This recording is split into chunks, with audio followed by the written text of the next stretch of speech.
पासे के अहम ख़बर ॾियूं पिया। कंबर शहर ऐं भरपासे वारनि इलाइक़नि में छितनि कुतनि जो आज़ार ख़त्म न थी सघियो।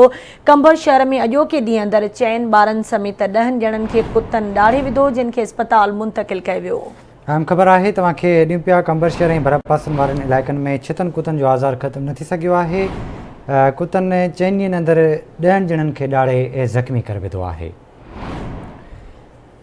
अहम ख़बर आहे कंबर शहर ऐं भरपासनि वारनि इलाइक़नि में छितनि कुतनि जो आज़ार ख़त्म न थी सघियो आहे। कंबर शहर में अॼोके ॾींहुं अंदरि 4 ॿारनि समेत 10 ॼणनि खे कुतनि ॾाढ़े ऐं ज़ख़्मी करे विधो आहे, खेनि अस्पताल मुंतक़िल कयो वियो आहे। अहम ख़बर खां खे आगाह कयूं पिया। कंबर शहर ऐं भरपासे वारनि इलाइक़नि में छितनि कुतनि जो आज़ार ख़त्म न थी सघियो।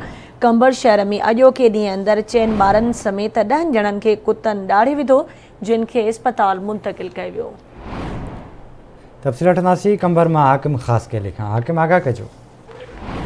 हाँ जी, ज़िले इंतज़ामिया तोड़े म्यूनिसिपल इंतज़ामिया छितनि कुतनि जी रोकथाम लाइ के भी कोशिशूं न वरितियूं आहिनि, जंहिं सबबु रोलू कुतनि जो आज़ार ख़त्म न थी सघियो आहे।